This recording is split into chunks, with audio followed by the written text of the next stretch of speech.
السلام علیکم ورحمۃ اللہ وبرکاتہ۔ وعلیکم السلام ورحمۃ اللہ وبرکاتہ۔ جی، اپنی نیتیں پیش کر لیجئے۔ یا اللہ، میں نے تیری رضا کے لیے تیرے دین کو سیکھنے کا قصد کیا ہے، میرے لیے اسے آسان فرما کر مجھے عمل کی توفیق عطا فرما۔ ہر روز سبق بغور سننے، سمجھنے اور یاد کرنے کی بھرپور کوشش میں میری مدد فرما۔ میں نے تیرے احکام پر عمل کی غرض سے دین سیکھنا شروع کیا ہے، میرے لیے یہ آسان فرما۔ خود کو محبوب خدا صلی اللہ علیہ وآلہ وسلم کی سنتوں کا پابند بنانے کا ارادہ کیا ہے، مجھے استقامت عطا فرما۔ عمل صالح میں اپنے ساتھ ایک صالح جماعت تیار کرنے کا تجھ سے وعدہ ہے، میری مدد فرما۔ آمین یا رب العالمین،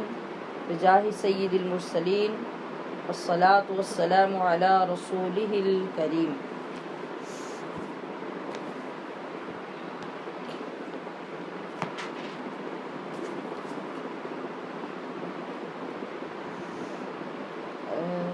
سبق شروع کرنے سے پہلے میں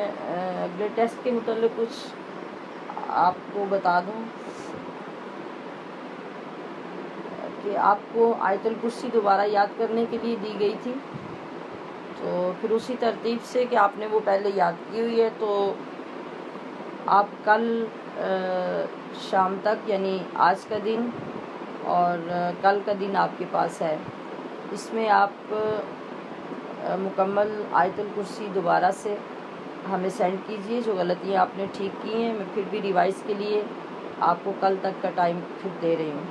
اور اب اس کے بعد آگے آپ اپنا ذہن تیار رکھیے کہ جو دن آپ کے پاس ہیں اس میں آپ کو نماز بھی سنانی ہے، دعائے قنوت بھی سنانی ہے، اور اس کے علاوہ بھی اگر کچھ آپ سے ٹیسٹ میں لیا جائے گا، جو اورل ہوگا یا ریٹن ہوگا، وہ آپ کو ساتھ ساتھ بتا دیا جائے گا۔ تو یہ ویک جو آخری آپ کا ہے، اس کے لیے آپ ساتھ ساتھ اپنی تیاری رکھیے۔ ایک دن پہلے آپ کو ہر ٹیسٹ کا بتا دیا جائے گا اور اگلے دن آپ کو وہ سینڈ کرنا ہوگا۔ تو کل تک آپ کا ٹائم ہے، جو آپ نے آیت الکرسی دوبارہ سے سنانی ہے، ٹھیک ہے، سنا کے آپ سینڈ کر دیجئے۔ اعوذ باللہ من الشیطان الرجیم، اعوذ باللہ من الشیطان الرجیم، بسم اللہ الرحمن الرحیم، بسم اللہ الرحمن الرحیم۔ وعد اللہ وعد اللہ وعد اللہ وعد اللہ وعد اللہ وعد اللہ الذین الذین الذین الذین الذین الذین آمنوا آمنوا آمنوا آمنوا آمنوا آمنوا منکم منکم منکم منکم منکم منکم وعملوا الصالحات وعملوا الصالحات وعملوا الصالحات وعملوا الصالحات وعملوا الصالحات وعملوا الصالحات ليستخلفنهم ليستخلفنهم ليستخلفنهم ليستخلفنهم ليستخلفنهم ليستخلفنهم في الأرض في الأرض في الأرض في الأرض في الأرض في الأرض كما استخلف الذين كما استخلف الذين كما استخلف الذين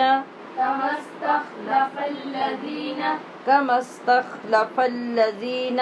كما استخلف الذين من قبلهم من قبلهم من قبلهم من قبلهم من قبلهم من قبلهم وليمكنن وليمكنن وليمكنن وليمكنن وليمكنن وليمكنن لهم لهم لهم لهم لهم لهم دينهم الذي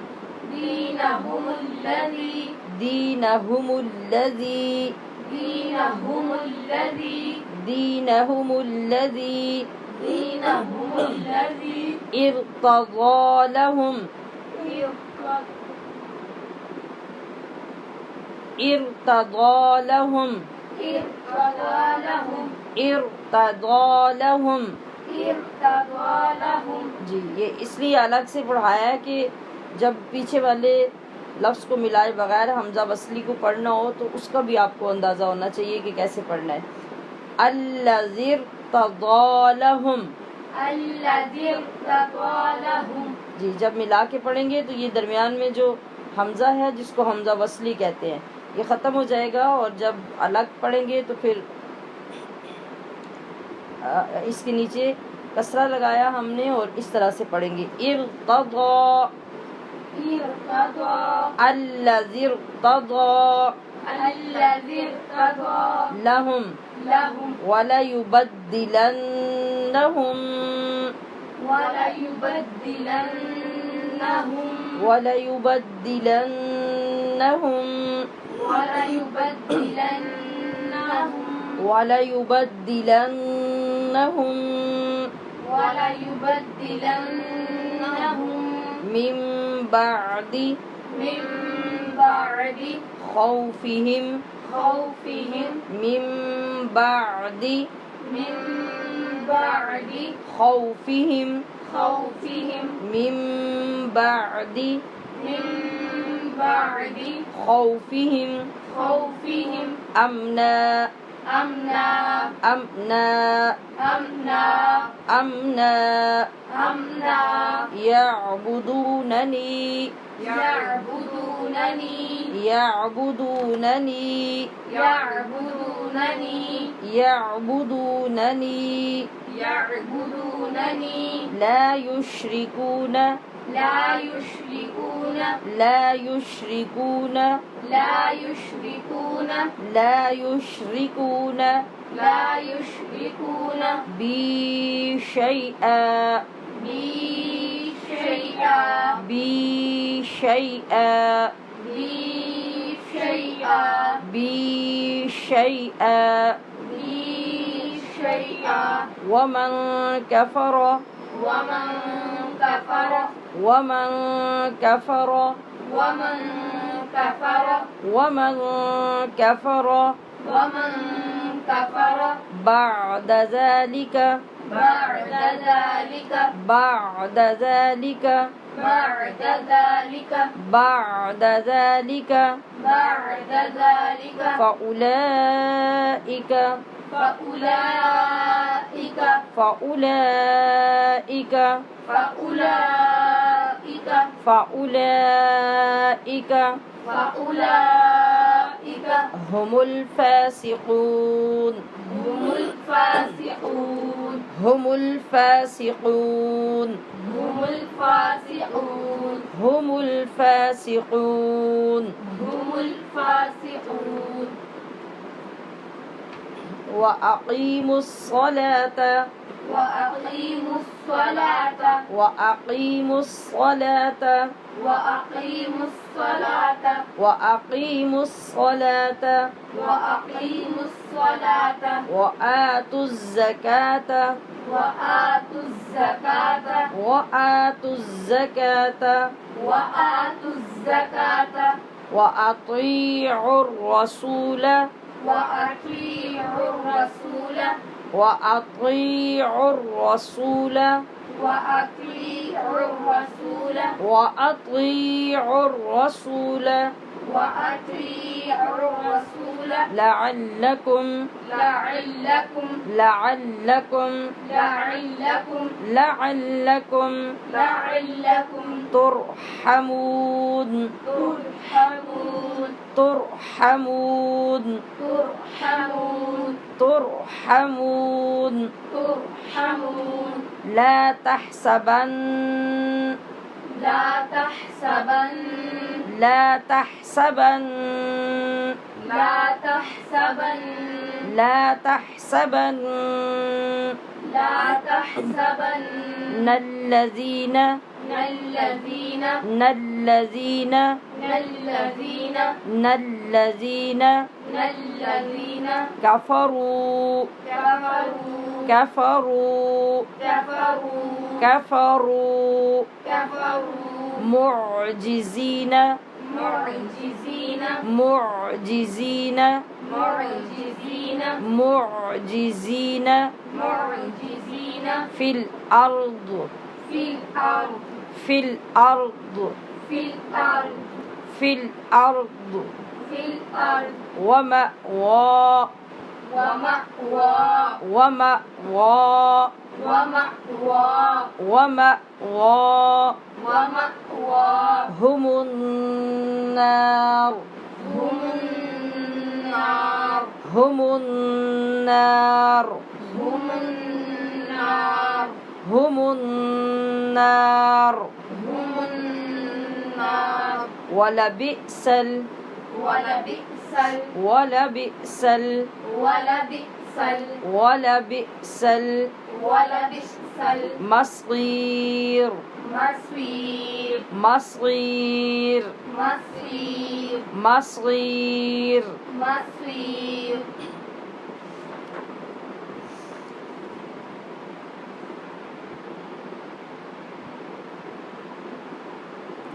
وعد الله الذين آمنوا منكم وعد الله الذين آمنوا منكم وعد الله الذين آمنوا منكم وعد الله الذين آمنوا منكم وعملوا الصالحات وعملوا الصالحات وعملوا الصالحات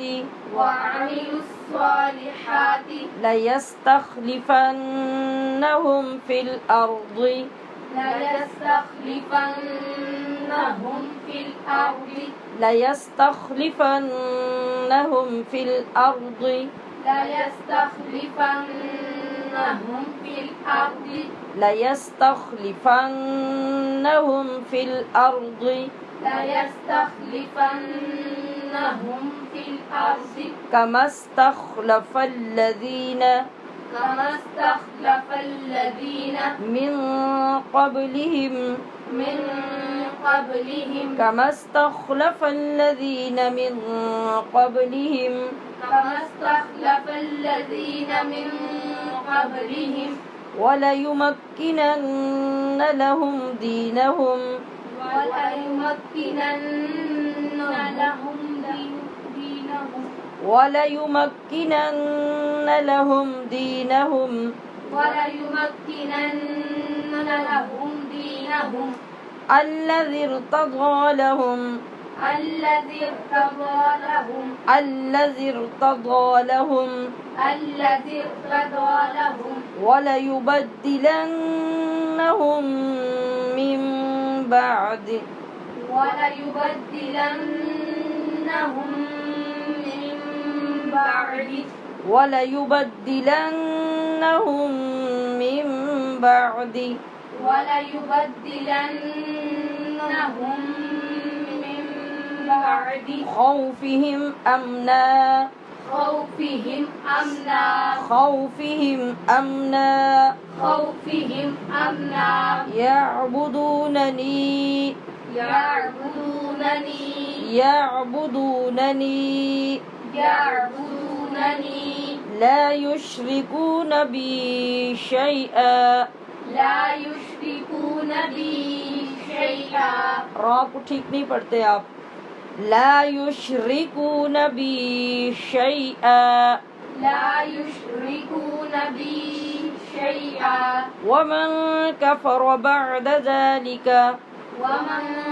كفر بعد ذلك ومن كفر بعد ذلك ومن كفر بعد ذلك فأولئك هم الفاسقون فأولئك هم الفاسقون فأولئك هم الفاسقون فأولئك هم الفاسقون وأقيموا الصلاة وآتوا الزكاة وأقيموا الصلاة وآتوا الزكاة وأقيموا الصلاة وآتوا الزكاة وأقيموا الصلاة وآتوا الزكاة وأطيعوا الرسول لعلكم ترحمون وأطيعوا الرسول لعلكم ترحمون وأطيعوا الرسول لعلكم ترحمون وأطيعوا الرسول لعلكم ترحمون لا تحسبن الذين كفروا لا تحسبن الذين كفروا لا تحسبن الذين كفروا لا تحسبن الذين كفروا معجزين في الأرض معجزين في الأرض معجزين في الأرض معجزين في الأرض ومأواهم النار ومأواهم النار ومأواهم النار ومأواهم النار ولبئس المصير ولبئس المصير ولبئس المصير ولبئس المصير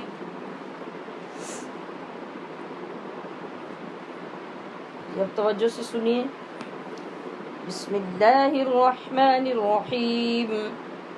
وعد اللہ الذین آمنوا منکم وعملوا الصالحات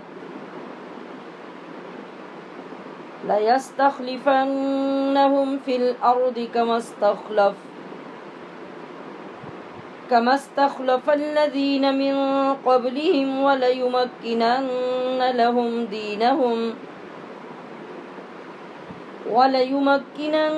لَهُمْ دِينَهُمُ الَّذِي ارْتَضَىٰ لَهُمْ وَلَيُبَدِّلَنَّهُمْ مِنْ بَعْدِ خَوْفِهِمْ أَمْنًا يعبدونني لا يشركون بي شيئا ومن كفر بعد ذلك فأولئك هم الفاسقون وأقيموا الصلاة وآتوا الزكاة وأطيعوا الرسول لعلكم ترحمون لا تحسبن الذين كفروا معجزين في الأرض ومأواهم النار ولبئس المصير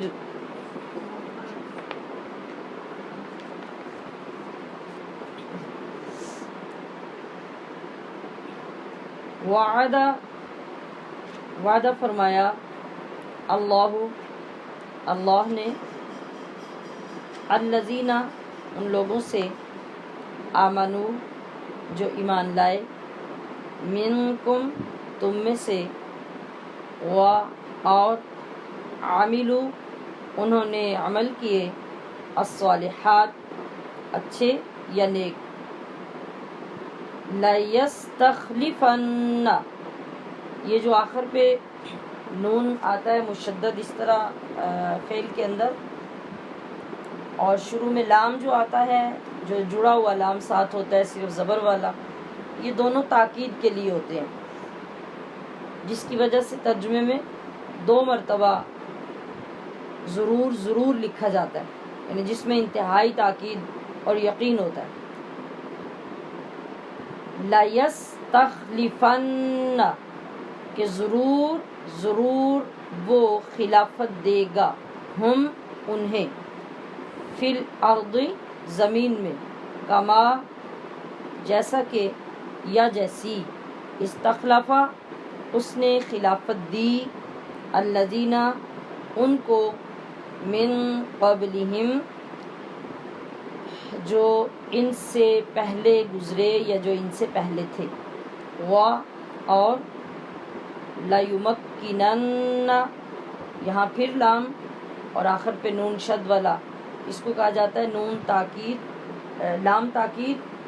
اور نون تاکید۔ صرف کی اصطلاح میں سے لام تاکید با نون تاکید ثقیلہ کہا جاتا ہے جو شد والا نون ہوتا ہے۔ اور ضرور ضرور جما دے گا لہم ان کے لیے دینہم ان کا دین، جما دینے کا مطلب یعنی مضبوط کر دے گا، الذی وہ جو ارتضی اس نے پسند فرمایا لہم ان کے لیے، وَلَيُبَدِّلَنَّهُمْ اور ضرور ضرور بدل دے گا ان کی حالت کو،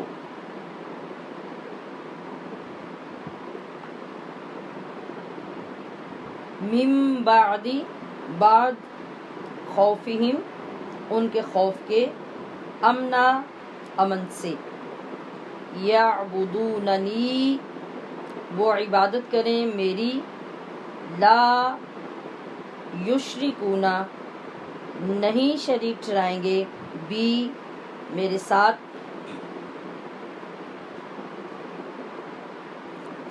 شیئا کسی چیز کو، ومن اور جو کفر ناشکری کرے، بعد ذالک اس کے بعد، فاولئک تو یہ لوگ، ہم الفاسقون وہی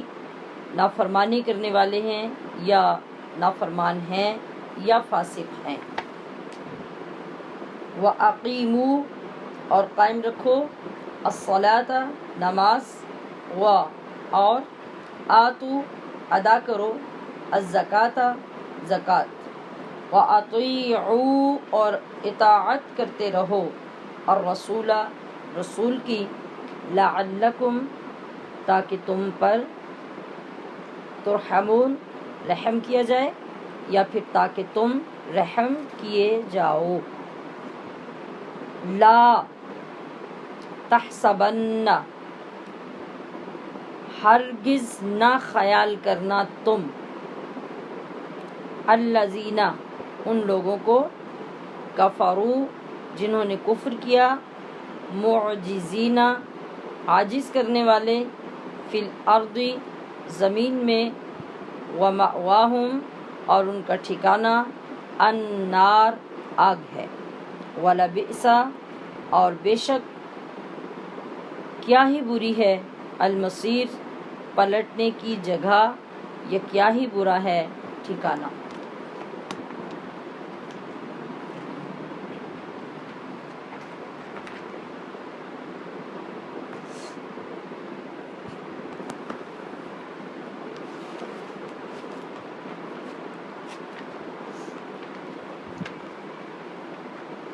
پچھلے اسباق میں جو منافقوں کا، کافروں کا اور پھر ایمان والوں کا باری باری ذکر ہوا تھا، اب ان ایمان والوں کا ذکر ہے جو اخلاص والے ہیں، مخلص ہیں اور ایمان کے لیے جان قربان کرنے سے دریغ کرنے والے نہیں ہیں۔ وعد اللہ الذین آمنوا، یہ آیت کریمہ جب نازل ہوئی تو شان نزول اس کا یہ ہے کہ سرور کائنات فخر موجودات صلی اللہ علیہ وآلہ وسلم نے وحی نازل ہونے سے لے کر، یعنی جب آغاز ہوا وحی نازل ہونے کا اور آپ نے اعلان نبوت فرمایا، تب سے لے کے 10 سال کا عرصہ جو مکہ المکرمہ میں گزارا،